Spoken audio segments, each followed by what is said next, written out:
Display പൊട്ടിയ phone എത്ര നാളിങ്ങനെ കൈക്കൊണ്ട് നടക്കും? ഒന്ന് നന്നാക്കിക്കൂടെ? ഈ ചോദ്യം സ്ഥിരമായി കേൾക്കുന്നവരാണോ നിങ്ങൾ?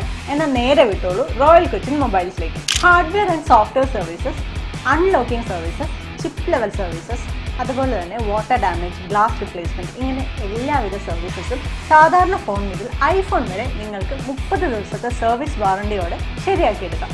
ഇനി നിങ്ങളുടെ കയ്യിലൊരു കേടായ ഫോണുണ്ട്, അത് എക്സ്ചേഞ്ച് ചെയ്യണമെന്നാണെങ്കിലും come to royal Cochin mobiles.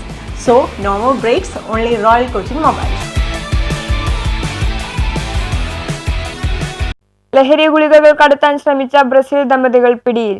ലഹരി ഗുളികകൾ കടത്താൻ ശ്രമിച്ച ബ്രസീൽ ദമ്പതികൾ നെടുമ്പാശ്ശേരി വിമാനത്താവളത്തിൽ പിടിയിലായി. രണ്ടുപേരും ചേർന്ന് 100ഓളം ഗുളികൾ വിഴുങ്ങിയതായി എക്സ്റേ പരിശോധനയിൽ കണ്ടെത്തി. അങ്കമാലി LF ആശുപത്രിയിലെ എക്സ്റേ പരിശോധനയിൽ ഏകദേശം 10 കോടി രൂപ വില വരുന്ന മയക്കുമരുന്നാണ് ഇവരുടെ വയറ്റിൽ നിന്ന് കണ്ടെത്തിയതെന്ന് പോലീസ് പറയുന്നു. 100 മയക്കുമരുന്ന് ഗുളികൾ പ്ലാസ്റ്റിക്കിൽ പൊതിഞ്ഞ് വിഴുങ്ങിയായിരുന്നു. Directorate of revenue intelligence DRI Kochi യൂണിറ്റിന് കിട്ടിയ രഹസ്യവിവരത്തിന്റെ അടിസ്ഥാനത്തിൽ വെള്ളിയാഴ്ച രാവിലെ 8:45 എത്തിയ വിമാനം ഇറങ്ങി ബാഗേജ് ശാരീരിക പരിശോധനയിൽ ഒന്നും കണ്ടെത്തിയില്ല. ബ്രസീലിയൻ ദമ്പതികളായ ബ്രസീലിലെ സാവോ പോളോ സ്വദേശികളായ ലൂക്കാസ് ബൂണ എന്നിവരാണ് പിടിയിലായത്. ഇവർ ഉന്നത പ്രതിഫലം കിട്ടുമെന്നുള്ളത് കൊണ്ടായിരിക്കാം റിസ്ക്കുള്ള തൊഴിൽ ഏറ്റെടുത്തതെന്ന് ചോദ്യം ചെയ്യലിൽ DRI ഉദ്യോഗസ്ഥരോട് സമ്മതിച്ചതായി ഇന്റലിജൻസ് ഉദ്യോഗസ്ഥർ പറഞ്ഞു. പ്രഥമ പരിശോധനയിൽ ഒന്നും കണ്ടെത്തിയില്ല. എന്നാൽ ഇവരെ കസ്റ്റഡിയിലെടുത്ത് ചോദ്യം ചെയ്തപ്പോഴാണ് പ്ലാസ്റ്റിക്കിൽ പൊതിഞ്ഞ 100 മയക്കുമരുന്ന് ഗുളികൾ കഴിച്ചിട്ടുണ്ടെന്ന് സമ്മതിച്ചത്. ഈ ഗുളികൾ വയറ്റിൽ ചെന്നാൽ പ്ലാസ്റ്റിക്കിൽ ആയതിനാൽ പൊട്ടില്ലെന്നും പൊട്ടിയാൽ ജീവൻ തന്നെ അപകടത്തിലാകുമെന്നും അങ്കമാലി ലിറ്റിൽ ഫ്ലവർ ആശുപത്രിയിലെ എക്സ്റേ പരിശോധനയിൽ 70 ഗുളികൾ പുറത്തെടുത്തു. കൊച്ചിയിലെത്തിയ ശേഷം മയക്കുമരുന്ന് തിരുവനന്തപുരത്ത് വെച്ച് കൈമാറാൻ തിരുവനന്തപുരത്ത് ഹോട്ടലിൽ റൂം ബുക്ക് ചെയ്തിട്ടുണ്ടെന്നുള്ള വിവരം ഇവർ പറഞ്ഞു.